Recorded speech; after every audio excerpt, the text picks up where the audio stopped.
Welcome back to another episode of the Nomads and Nimble Shadow podcast, trading the high-stress life of first responders for a life of adventure on the road. This podcast is brought to you by Kendra, a retired police officer, and her husband, Sean, a retired public safety officer. They have been on the road full-time in their Airstream since August 9th, 2025. Traveling with them is their service dog, Django Aloysius Delicious McJefferson, Ph.D. the 6th. Let's get this thing started.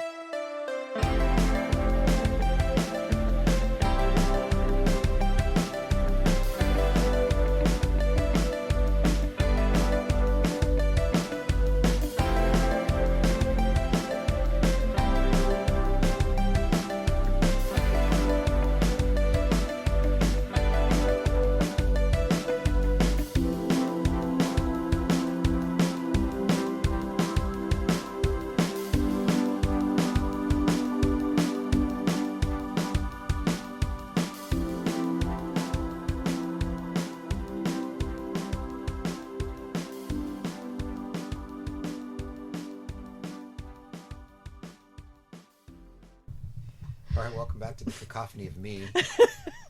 The 27th of October, it's a Monday. We have 2 more nights. We're in Scotts Valley. Scotts Valley. Yeah. And we just started about 5 seconds ago, and I realized that it's really hard to talk when there's a cacophony of me in my head because I had my surround sound headphones in my ears, and all I'm getting is my voice. So it's hard to articulate a thought when all you can hear is you when you're talking. Yes. Okay. Welcome, Kendra. Thank you. I'm sure that people can hear you. Yeah. I wanted to start this podcast with a little bit of a wine. So before we started this podcast, I did a lot of homework as to what we're allowed to do, how long it's supposed to be. How long? What's supposed? The podcast. Okay. And one of the things I made sure I did a lot of homework was on the music you can use. I mean, if it were up to me, I have a whole bunch of songs and artists that I would love to have on our podcast, but of course we can't because of copyright issues. And You're talking about for the introduction music? The introduction music, absolutely. Yes. So the introduction music I finally found after a lot of research. It's all free, like copyrighted free, up for the public use, no licensing problems, no issues at all. The only thing that they ask that you do is reference the song in your descriptors. So in the words, and if you look at Nomads and Nimble Shadows in our descriptors, you'll see that I give credit to the artist who made the song. Well, ever since, actually we did 22 episodes, and then one came off, and then another one came off, and they started disappearing even though they were out there. And I got emails that said, you're not allowed to use that music, or you may be allowed to use that music, but we have to do some research. So we'll get back to you in 7 days. And ever since then, episodes have been disappearing off of Spotify. So I have to go back and change all the music or appeal the process and see if they'll let me use that music. So anyway, kind of a bummer. So that's probably why in this podcast you heard different music in the beginning. But it's not the end of the world, and we'll get through it. That's all I had for my little wine session. Your little wine session? Okay. So this last couple of days, we have been working on transitioning to the next phase, putting everything. It's like fishes and loaves, like just stuff. We have stuff. We got rid of everything. We've got rid of so much. And then we have this Airstream, which has a modest amount of storage. It's got some cabinetry. It's got some stuff. It's got a couple storage units. It's got 3 shelves for clothes. Yeah. I think we're 12 Costco crates of stuff. stuff. From this inside the trail. And I would say we live pretty minimalist. Like, For it's sure. not a cluttered, crowded space. So I don't know what we're going to do with all this stuff. We're going to tow this trailer. It's going to be a dream. It'll be like 6,000 it's gonna be pounds. super light. Get some good gas mileage. Yeah. Not gas mileage, fuel. Fuel mileage. Fuel diesel. economy. Ugh, It's diesel. It's fuel. Yeah, that should be good. There's just stuff coming out of everywhere. You're going to have to get rid of some scarves or something. I have 2 scarves. No. I only own 2 You scarves. only need 0 scarves. Oh, that's not true. You got to have a good Are we going to be scarf. snowbirds? We're not going to be where you need a scarf. We might. Okay. We might be in a cold place All when right. we're camping. Well- We're not in Costa Rica. I'm not taking it to Costa Rica. Hey, no smoke. What am I supposed to say now on the reel? No smoke. What? I have no idea. 11 of those crates are Kendra's stuff. I'm so gonna lose my mind when. So, would you consider pots and pans my stuff? You always do that. Pots and pans. Yeah. We haven't even packed the pots and pans yet. Yes, not from here, but the ones from the house to go to Costa Rica. Yeah. Yeah. Would you consider cleaning supplies, medications, documents and records? I don't know what else. I'm trying to think of what else. Tools, dog-related supplies. Are those mine or are those ours? Those are ours. Okay. So you keep saying that they're mine, but you count your clothing bins and go, I only have 2, and I have everything else assigned to me. All right. Don't appreciate it. We'll have a video blog about it later. You know what I miss is I miss our glasses that had FTB on them. Did we get rid of them? Yeah. FTB. We can't talk about it. It's still a secret. Yeah. we Secret can't talk club. about it. The Secret FTB club. Secret Club. For those of you, shout out to the FTBers If you out there. know, you know. If you know, you know. It's not an easy club to get into. And once you get in, Definitely. you cannot get out. Definitely not. Okay, I have questions for you. So, I would argue we're living a somewhat unusual, irregular, adventurous lifestyle, but not unheard of, right? Lots of people live full time in their RVs. Lots of people retire and travel Yeah, the but I country think in our their circle RVs. of friends and family are more conservative, so that's less of a reality for them. How many of our coworkers or friends have done something like this? I think I only know one couple. Oh, right, the ones that sail. The ones that Yes. sail. Okay, maybe 2, because one of our former coworkers, she and her husband did this for, I don't know, a year or 2 before they settled down in Sisters. Okay. Yeah. Yeah. So, but yeah, it's kind of unusual, but we do have one friend retired who she and her husband have a sailboat. They learned how to sail, and they'd been sailing for years before retirement, and then retired, and they live full time on a sailboat, which I think is, And they've gone all over the world. yeah, mostly they're over in Europe, I think. Yeah, especially in the wintertime. Pretty cool. So what would you say? That's a step up from us for sure. Yeah, like of all of the, today you sent me a video of a canal boat in London or in England, and this couple lived on a canal boat for almost nothing. It was like $250 a month or something. Yeah. For all of their expenses. I bet they have hookups just like we do here. Yeah. So between that, living on a sailboat, what we're going to do with overlanding, and what would be a 4th one that would be kind of a weird, Flying constantly. living on a cruise ship. Living on a cruise ship. Living on a cruise ship. Train. I mean, Which of those would, Nobody's- like, can you rank them in the order you would enjoy them? Can I turn this light off? okay. I can do that. So, overlanding first because I'm excited about it. Yeah. Who knows, it might be a big baby out there and be like, I'm too cold. I'm too lonely. My hands are too, like, I can't just run to the store and get a beer. yeah. But I'm really looking forward to that. And the second one to that would be, what else? What other we got? I mean, The canal boat, The canal boat would be number 2. the sailboat. Sail would be at the bottom. I would be terrified of sailing. Okay. I'd love it to be in port, but Yeah. I wouldn't. I mean, you what? Yeah. You just buy a boat and buy a slip for it and never let's take talk it about anymore. that. Scuba diving, very serious. You could die sport. Yes.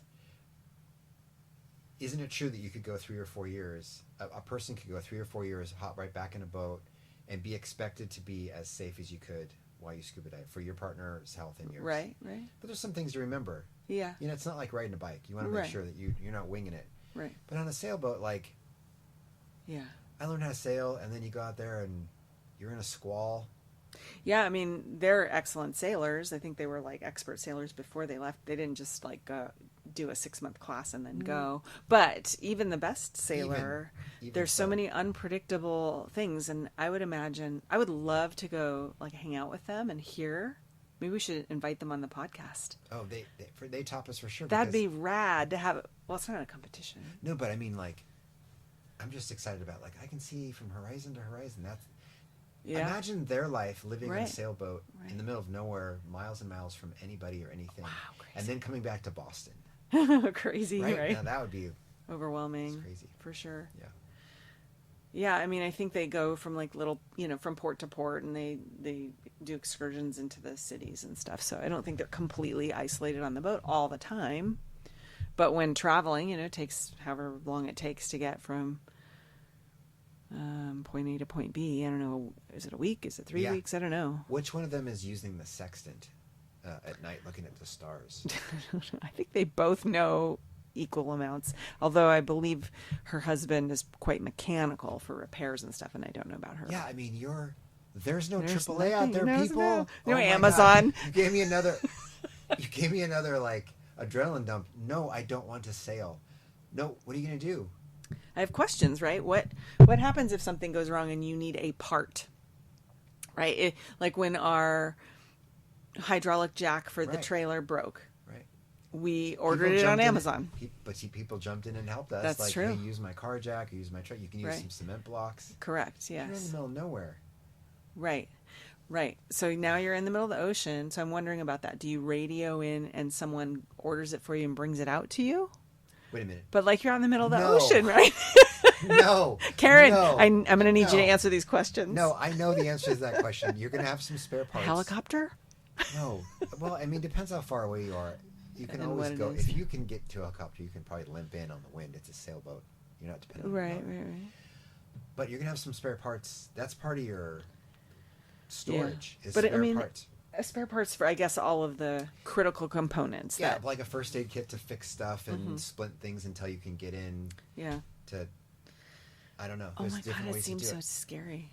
But you're not calling a boat to come out and deliver a part. Like our luggage in the Amazon. Yeah. Remember, somebody drove it up with a speedboat. Got there like the day before we were all done with the whole freaking trip. Thanks a lot. It was better than never getting our luggage. But we have not talked about the fact that every trip we take, something goes wrong. Yeah, that was the case for a long time, but not since you started bringing that up. Okay, let's go backwards. Yeah. First, Belize. First trip to Belize, 3 days on an island, 3 days in the jungle. It was a diving trip. We're on the island, about a 2-hour speedboat ride from shore. Yeah, very Hurricane small, comes. Very small island.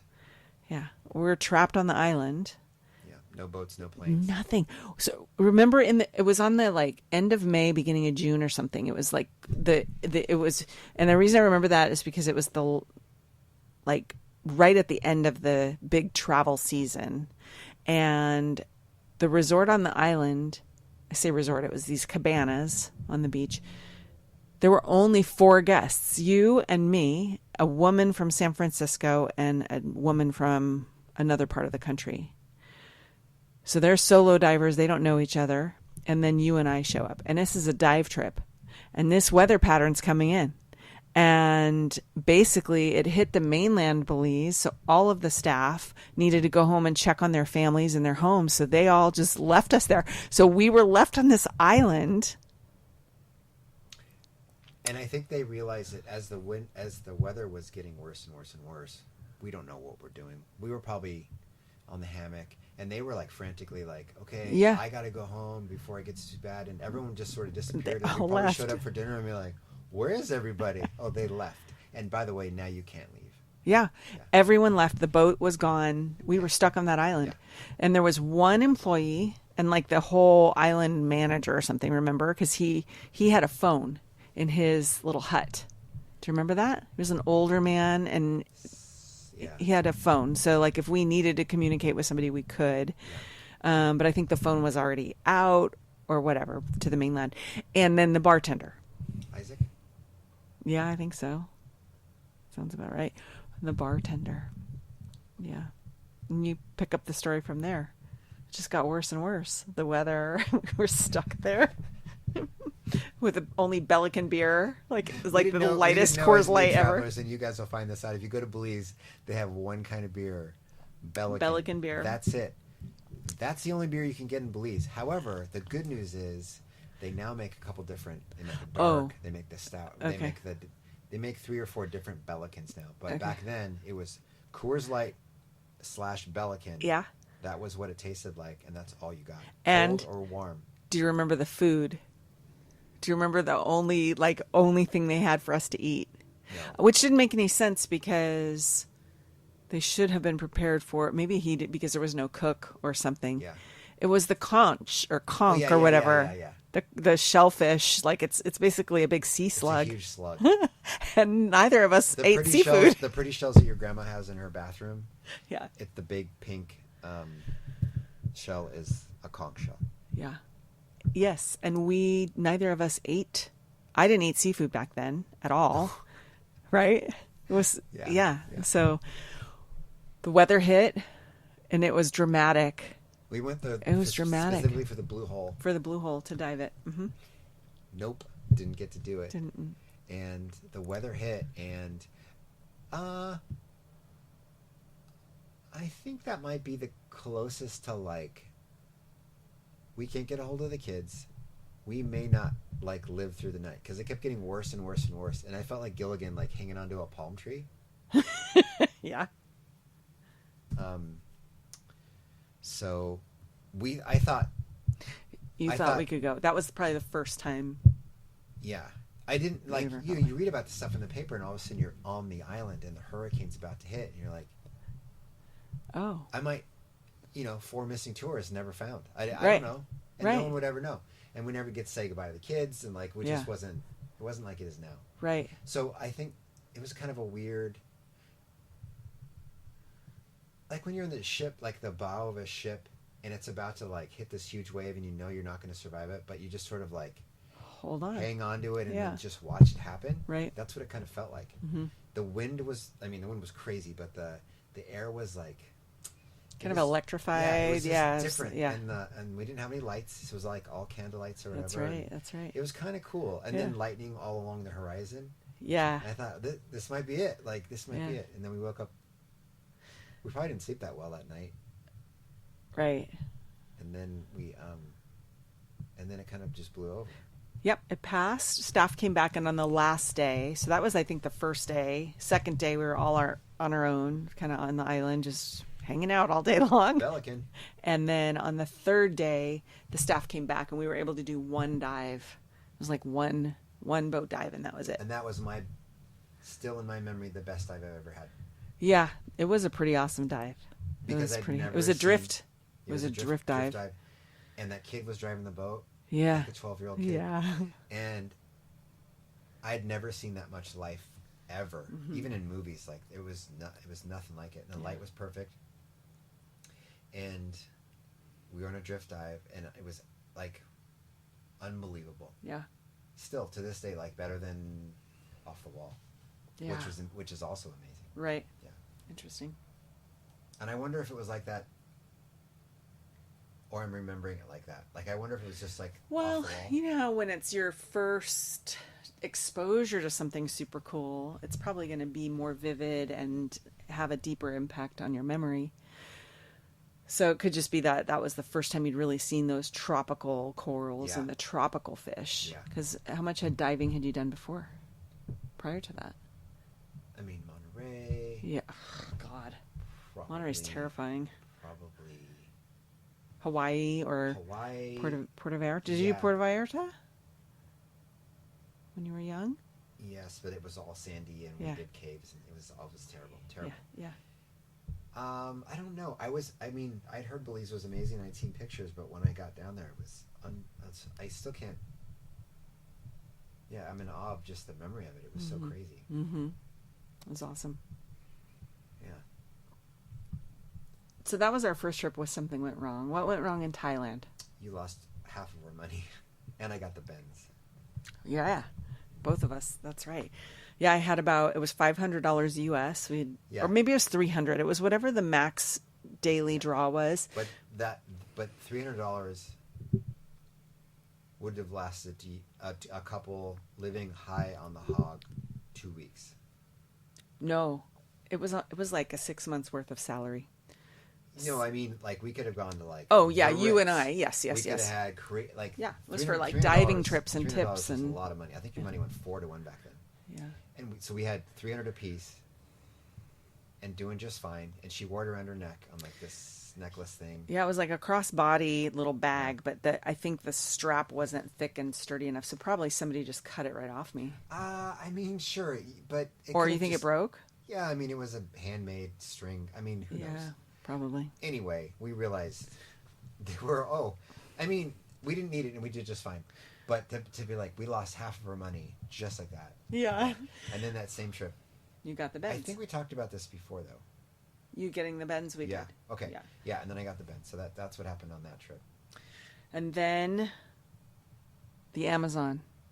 The Amazon was next in the list of exotic trips. When they lost our luggage. Well, they didn't lose it, to be fair. I know. We didn't I'm get it sorry. through customs. I'm sorry. We did not have luggage. We did not have luggage. And let's see. Africa? You got tick bite fever? Tick bite fever. Yeah. And charged by rhinos and surrounded by baboons and a bat landed on my head. And we almost got eaten by a leopard. Yeah, that was terrifying. That leopard. For sure. I know we talked about this on a prior one. What about when we went to Portugal, did anything go? Oh, the second trip to Portugal when we were waiting for Mary and Stella to get there. And you and I got to Portugal a few days early. Oh. So we decided we're going to drive to Spain. So when we rented our car, they offered us a GPS device. And we said, no, thank you. Why would I need GPS? I got my phone. Right? No, we didn't have... Our phones didn't work. We had paper maps. Our phones did not work for mapping. Okay. No. We had a paper map?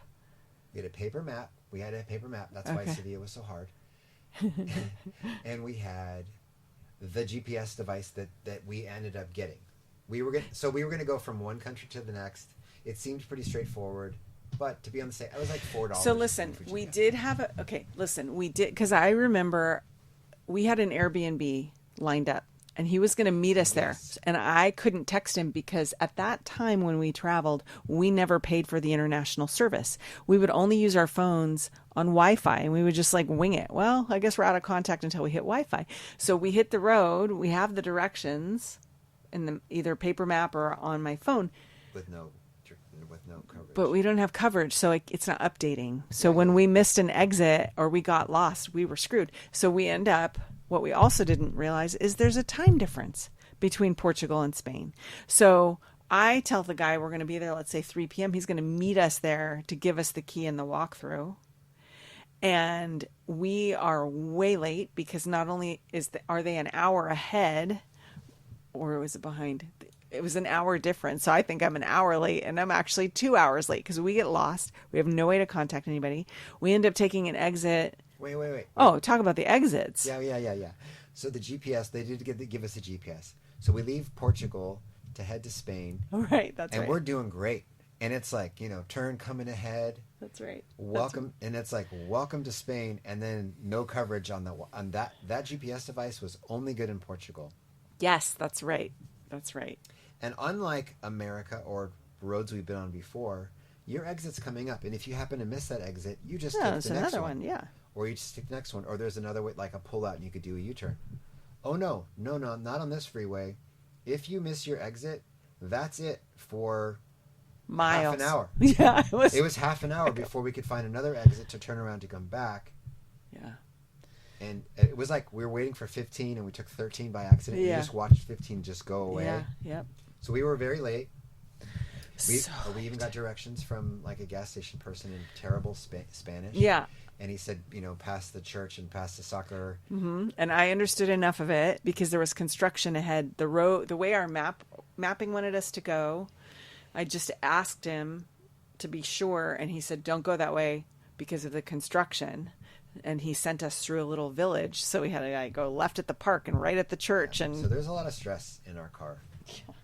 And then we get to Sevilla. So Sevilla is a labyrinth built around a castle to keep intruders out, and it's a labyrinth on purpose. And they don't recommend that you drive vehicles in there. It's mostly for walking or horses. Yeah, it was built horse and carriage Yeah, days, right? bicycles. Not me. I'm a driver. I'm getting in this space, not knowing that it's a labyrinth and not knowing that there's no street. There's no Street signs. Street signs anywhere.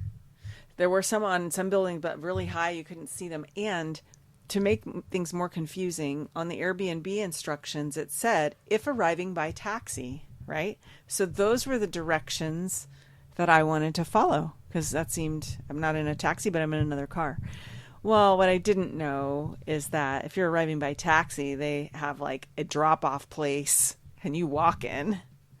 So I'm trying to follow these directions if arriving by taxi, and you lost your mind. I lost my mind. We saw the same, like we just kept going in circles and we could not get out. And then we couldn't even get out. Like, okay, I want out. I quit. No, you can't get out now. You're stuck in this place. You're stuck. Cars are coming at you one way. Both of you in a tiny little rental, both of our tires were rubbing on the curb. Sometimes the building was the same. Right. And remember, every time you turn down one street, there'd be some lady with a baby in a baby carriage coming at you, and there's nowhere for them to go. Nowhere for you to go. There's nowhere for them to go. There's no sidewalk for them to they would have to back up, and I would have to hit them with my there's no room. There was no room. So I was losing my mind. With all the therapy and counseling I'm at nowadays, I should have gotten out of the car and walked. I'm not in this anymore. Instead, and left me with the car. Homicidal rage. Homicidal rage. That's homicidal true. rage. Yeah.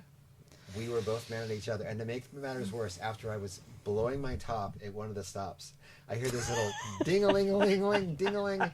There's a horse-drawn carriage behind me. They're trying to get around. I can't go anywhere. They want you to go. You don't know which way to go. I can't go anywhere. And you tell me, go ask him for directions. It's like, no, I'm not doing that. Like you could open your door to get out. Yeah. But also, I don't speak Spanish that well. And he has tourists in the back of this horse-drawn carriage. And we're asking directions to what? Do you know Joe's Airbnb? Can we follow you in? So, I gave myself a timeout. Right? You did. You found the Airbnb. Yeah. I gave myself a timeout. Yeah. You went walking. Mm-hmm. Many hours later, 1 hour later, 2 hours later, I returned. Yeah. You were working on a picture of sangria. But also very upset because you thought I... my memory of it's a little different. Got lost. Yeah. My memory of it is a little different. Okay. Yeah, I don't think I had the sangria until after you got back. Right. But you left. You were mad at me. You were mad at the world. You were mad at Sevilla, the car. You were just mad. You were just mad. And we get into a fight, and you leave to go blow off steam and walk. But you leave behind your phone and your keys and your wallet. Yeah. So you have nothing with you. So I am a nervous wreck. Like, where did he go? When is he coming back? What do I do? How long do I give it before? Yeah, it was awful. So I sat out in the courtyard, like in the alleyway. Yeah. And the Airbnb was just about, 50 feet from this little square, this little like courtyard area in front of a couple of restaurants. And there were people sitting outside. So we're like 50 feet away. I go and get a chair and I'm sitting out in the alleyway waiting for you, looking for you. And here you come, bebopping. And that's when we realized that restaurants open at 9 p.m. for dinner. Yeah. So then that's when we sat down and had a lot of sangria. Yeah. Yeah. And enough Iberian ham to... Actually, you know what? I think enough Iberian ham. So that's what went wrong in Spain. Any other things went terribly wrong stories? Costa Rica? We got duped into a timeshare. Oh my God. Hey, everybody that's listening now. Don't buy a timeshare. Don't buy a timeshare, please. This episode sponsored by Interval International. Dude, if it sounds too good to be true and you're young and you got a tax return, it's not true. Yeah. Right. Well, I mean, yes and no. We definitely got duped and talked into something. We bought one thing and got another, right? What we ended up with was not what they promised us, that beautiful sapphire resort being built, right? And then we end up with just a basic condo. But we have been able to use it. This is what we were told. This villa, your private villa, Yes, with like right. Oh, they'll do two-car garage. They'll do no. Two-car Oh, it was at garage. the bottom. It was at the bottom. The car garage, and then the stairs up. Okay. And then there was your own pool, like an infinity pool. Yeah. And then there was like another level. And then what else? So you said they can have a cook and chef and all that. Yeah, kind of you stuff. could. Yeah. Yeah, transportation from the airport can Yep. be arranged. If You can give them a grocery list, and they'll. Man. Yeah. Hey, I wasn't skeptical like I am now. It was a drawing, folks. It wasn't even a CAD. Like, it wasn't architectural plans. It was a drawing of this house. And they said, because we're Diamond presidential members or whatever, that we would get 5 weeks a year, and we could rent back the weeks when we weren't going to use. So if we chose not to go down that year, you can sell your 5 weeks. They rent it at a high cost for people that are tourists, and you make rent. We will send you money. We're gonna make you money. If you don't go vacation, you're gonna make 5 weeks worth of rent from these vacations. I was like, this sounds too good to be true. We should have known there was something up when the person that sold us the timeshare and his boss kidnapped us to dinner, right? Remember that? Yeah. They made us go to dinner with them, no choice. They like followed Yeah, us what around. was that about? It was something about like officially they have to give you an opportunity to change your mind, like a night to sleep For sure. on it or something. Absolutely. And so they just kept us distracted. God, we're so dumb. Yeah. And they didn't tell you about all the fees. So basically I'm paying money, resort fees and cleaning fees and housekeeping fees and what do they call it? What's the fee? Everyone knows that has a timeshare that's listening. It's these fees. And then if you want to use it for a week, you got to pay more fees. You got to pay a drop-in fee. Well, it's an annual maintenance And fee. you can't get out of this, folks. You're But stuck. on the flip side, yeah, you're stuck with it until you find a way to get rid of it. But on the flip side, you get a 2-bedroom, 2.5 bathroom, full kitchen, sleep 6 if somebody sleeps on the sofa bed, and pool, and it's walking distance to the beach. You get that every year for, at this point, it's $1,000. I think it's gone up by a couple $100. $1,000. So if you figure 6 nights, for a 2-bedroom like that for 6 people, that's not too unreasonable. I don't like it. I know. I wish we hadn't done it, but it's not so bad. We're not paying. Somebody I know told me that their loved one pays about $1,000 a month on their timeshares. $1,000 a month. Oh, what? Yeah. So, we're $1,000 a year. I bet timeshare people love them. It's not even $100 a month, for a week in Costa Rica. So it's not too bad. Okay. Could be worse. Yeah. So that's what went wrong there. Any other gone wrong? In Thailand with the kids, Logan gets sick. We think he's dead in the room. Oh, yeah. Okay, no. I got to start over. Yes, okay. When we did that trip with the kids, this is what we did. We should break this down for people. I'm going to go with 7 days. How long was it? Oh, 10 I think days? it was like 10, yeah. Okay, 10 days. We started in a hostel in Bangkok. We started at the Bottom. bare minimum bottom, so that these kids knew where the cheapest. Well, we could have gone more. We could have slept on the streets, but we were in a hostel, no air conditioning. It was 115 degrees, super hot. It was so hot and It was so humid. hot, and then there was no shower, bath. It was like the bottom of the barrel. We went through all the different variations of accommodations as a family until the very end of the trip. We splurged and took into a really fancy hotel called the Indigo Pearl, which is some place that you and I had been to before. It's crazy. Like a 5-star resort. It's beautiful. Yeah, absolutely beautiful and crazy, gorgeous. And we splurged for the bigger room so the kids could have. It was great.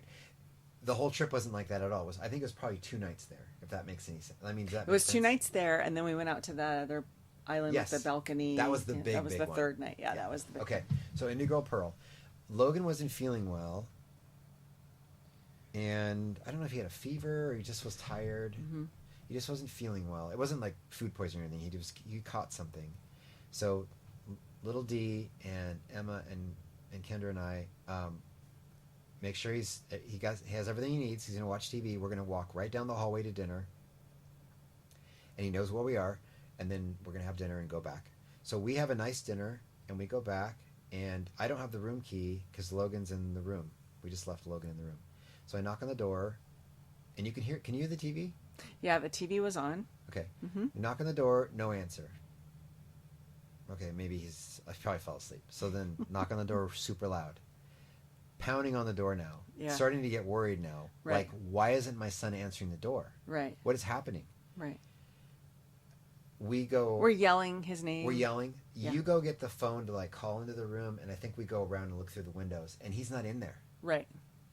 My son, who's probably, how old is he? You have the better memory. Oh, he was probably like 10 or 11 probably. Okay. Little though. We're little people. Yeah. A little 11-year-old. Yeah. We left him in there watching TV. I can't see him in the room at all through the windows. Right. And he's not answering the door. So I'm starting to freak out. Crazy. But I went right into work mode. Do you remember how I was like, I was like telling myself like, okay, he died. And oh my gosh. Yeah, I was like, That's he's awful. dead. And I don't know how or why, but he's not going to make it. And that's because when we got the key to go in, and we started looking everywhere frantically from the room wasn't that big. Mm-hmm. He was at the base of the bed, but it like rolled off the bed with a whole bunch of blankets around him. I thought he built like a fort. He built like a little was like fort. a pile of stuff around him at the base of the bed, but underneath stuff Yes. been seen from the window. Yeah. And he was hot, but he was completely still, and we were shaking him, and that's when I was like, okay, like I'm already anticipating having to call his mom. Oh my And gosh. say like, we Awful. don't know what happened, but he caught something, and whatever. Awful. Yeah. But I remember going right into work mode of not like panicking, but just sort of like, okay, well, I'm about to find my son dead. Oh my gosh. Yeah. Terrible. Scary. And the good news is he was just in like super deep REM and couldn't hear us because of the blankets or the TV. Yeah. And just didn't wake up, and he was confused and like he was apologetic, but we were like so upset. Yeah. And that was super scary. Yeah, it was super scary. And I don't know if I could go back in time, knowing what I know now, even between all those years, would I have done that still in Thailand? Probably not. I guess it was such a nice resort. It didn't feel like it was in a place of danger. The things locked were really close by. We're not going to be gone more than an hour. And he was at an age where he could be trusted to be alone for an hour. For sure. At home and stuff. So I don't know. I guess because that happened and it was scary, you could second guess yourself all day long. But I think you and I are pretty responsible people. And while others might not make that same decision, I don't think we lived in a state of paranoia or fear that, one or the other of us, if we felt uncomfortable, would have said something like, oh, why don't you go get food and I'll wait here. Yeah. But he just wanted to watch TV. He was like, I'm not really hungry. I mean, like, even knowing more than we knew then, human trafficking and... Oh, for sure. All that stuff, I wouldn't have done that now. But back then... Yeah, I guess. Back then, I didn't think about it other than... No. I got to give him a little responsibility and a little stress. Like, you can handle it by yourself. We'll be back in an hour. Right. We're right down the hall. But you're watching TV. And it all worked out fine. He had just fallen asleep. That's it. Did exactly right. Like, that was it. But yeah, it was. And we talked about the bats, eating the bats. Right. I think we talked about that. And then I think that's when we were in Chiang Mai too. So the kids, we stayed in Chiang Mai, and that was the same trip, Bangkok, Chiang Mai. Yeah, we went Bangkok, Chiang Mai. Yeah.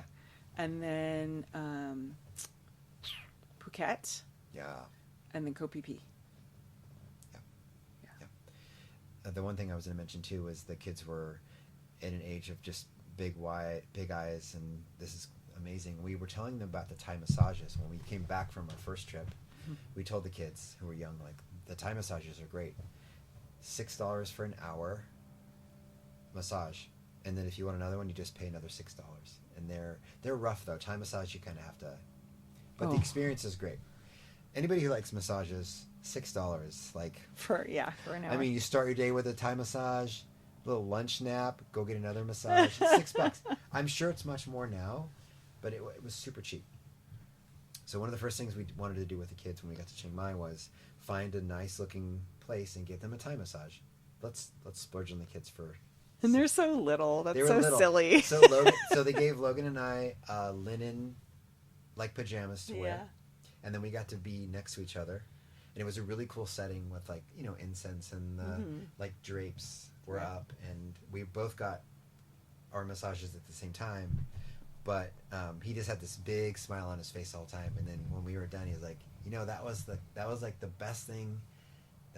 That's the best thing I've ever happened, or whatever. Like the massage, that was the best thing ever.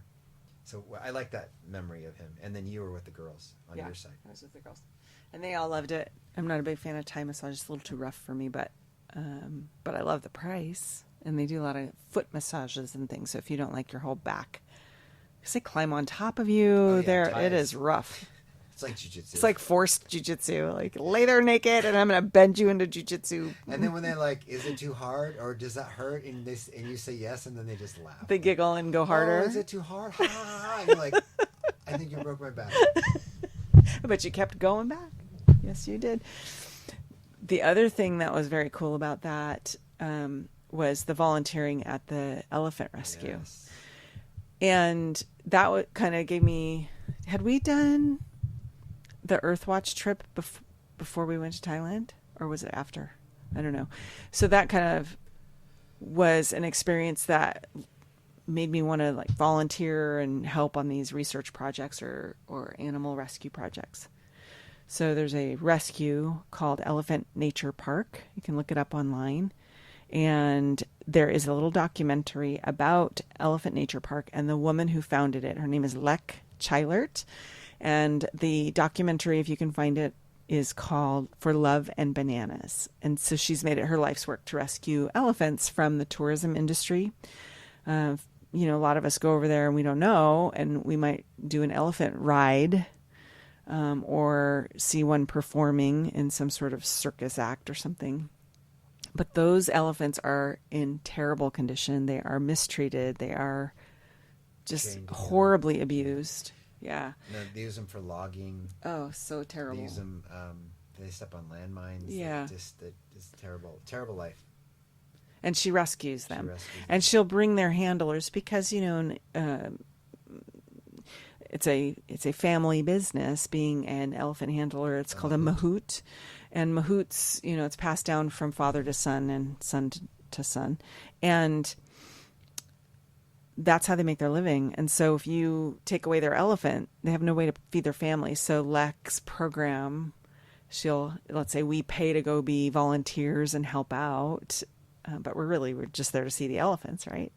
That money goes to pay their salary so that not only can she rescue the elephant, but she can keep them employed and feeding their families. So it's a really cool program. Yeah, we saw college students there working on getting all the food ready. There's so much food that goes into that. And they were making balls of banana and rice. Right, because some of them have dental problems and stuff. Some of them, They have a special diet. But it wasn't dangerous for us there. There are some males that were in cages they would let out when the tourists weren't there, right? I think they had not cages, but big enclosures that, they weren't allowed to mingle with the rest of us or the rest of the elephants. Yeah. But there were a lot of elephants that were fine with us, but the one that she told us to be careful is the baby, because the baby is the size of a VW bus. Oh my gosh! And they'll just run over you because they have no concept. Yeah. He's a baby walking around. He'll just crush you, and you won't even know. And then if you did anything to the baby, then all the elephants would be very upset with you. We had to run from the baby. Do you remember? Yeah. It was like it had the zoomies, and it was coming right for us. Elephant zoomies. Yeah, there was a blind elephant there that was being led around by another one. She died recently. I think both of them have died now. Yeah. But yeah, she had been blinded in a situation of abuse. And so when they rescued her and brought her to Elephant Nature Park, they're such familial animals. They take care of each other. They have this whole hierarchy. And another elephant basically came over and used its trunk to feel her face and could feel, the eye sockets are just like skin. There's no eyes there. And from that moment on, that elephant never left the blind elephant's side. It was kind of like his little seeing eye elephant. Led to the food and led to the water. Yeah, pretty cool. It was super sad. Did you get to bathe with them? Yeah, we got to bathe them. We were not bathing. We were bathing, and there was I have this like cartoon picture of like a tub with an elephant on one side and bubbles, and then one of them's using one of those scrub brushes to scrub their armpits. Do you know what I'm talking about? We bathed the elephants in the water. In the river, yeah. Very cool. And they rescued dogs and cats too. So there were dogs and cats and other animals all over the place. Water buffalo right? Remember? I don't remember that. Yeah, oxen or something like they had. Yeah, we walked out into the field and there were all these other animals. So she's doing a great thing. But then we did Earthwatch in the Amazon. We talked about that one. And we did Earthwatch in Africa. But I did an Earthwatch without you in Belize. And our friend Stella went with me. And that was incredible. It was a shark research expedition.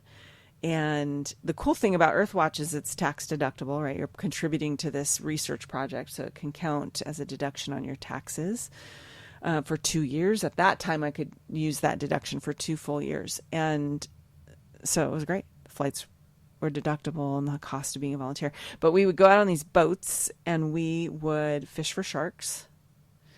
And what kind of sharks? Whatever sharks. I think the project was to determine whether or not the sharks remain.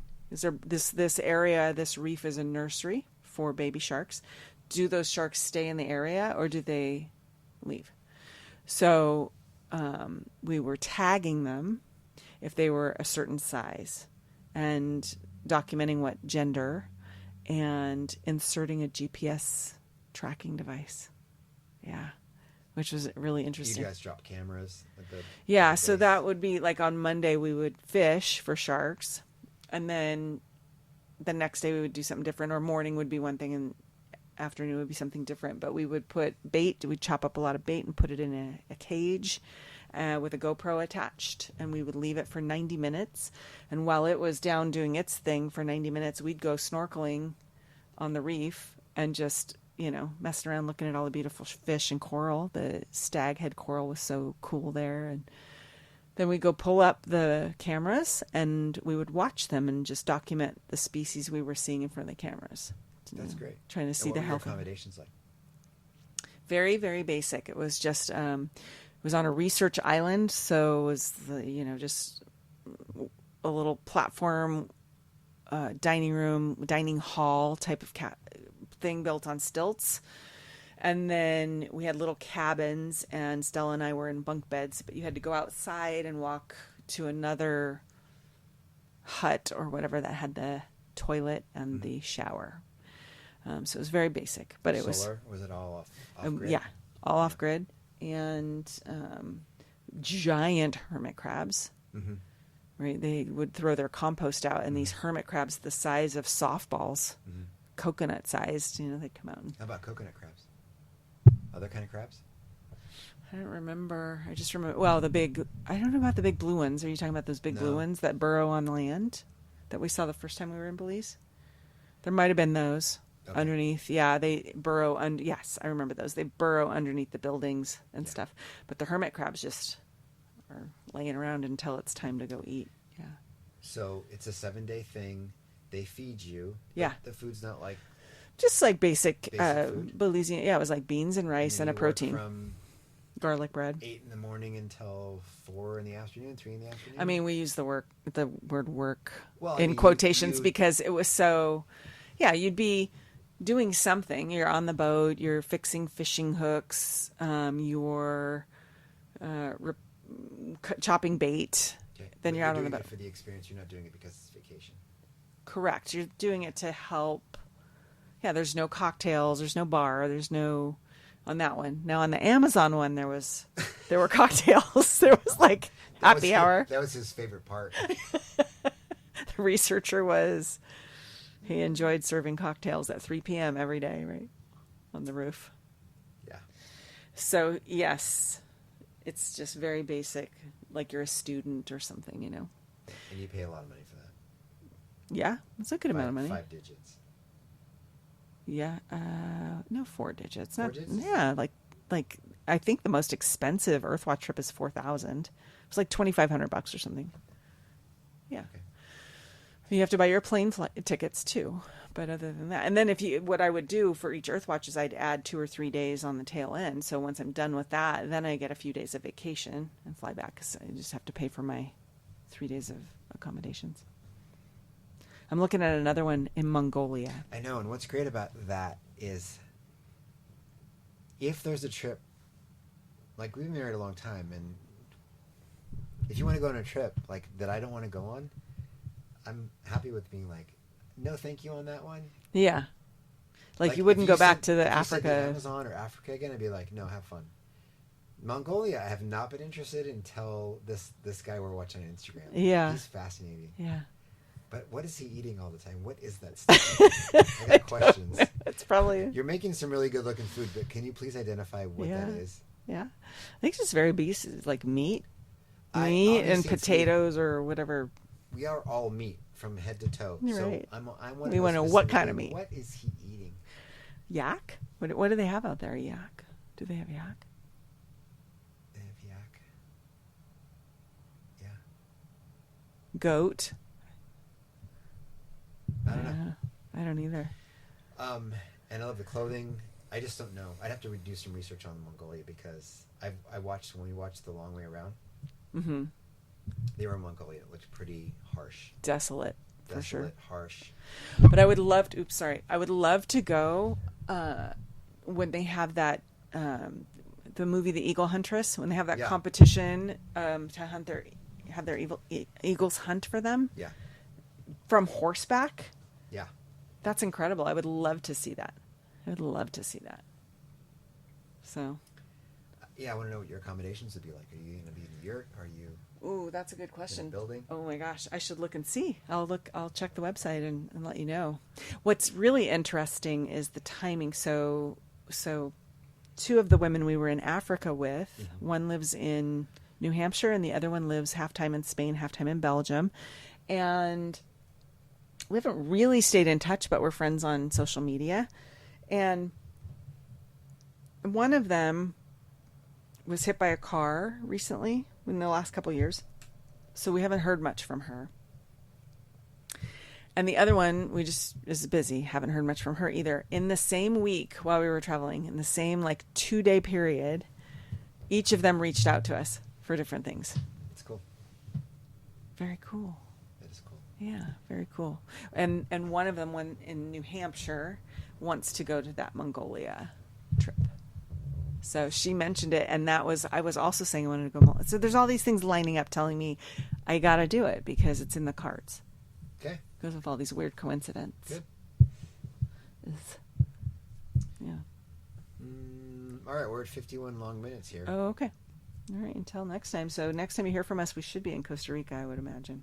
We won't have time the next couple days. Yep. Planes, trains, and automobiles, and taking 2 giant Costco containers apiece, plus our luggage. And our dog. And our dog. To non-rev. Up to the counter. We're non-revving. Oh, you're so crazy. Oh, this is so stupid. Sorry, Django. We'll talk about non-revving in another podcast. Yes. Yeah, we talk about As if our life wasn't stressful enough while we fly. We're flying standby. We're going to fly standby with a dog, 4 giant containers, and our suitcases. And hope to make it before our friends get to Costa Rica. We will make it. It's going to be fine. Maybe not married. It's going to be fine. We'll make it. We will make it. It's going to be fine. Oh, love you. Bye. Love you. Bye.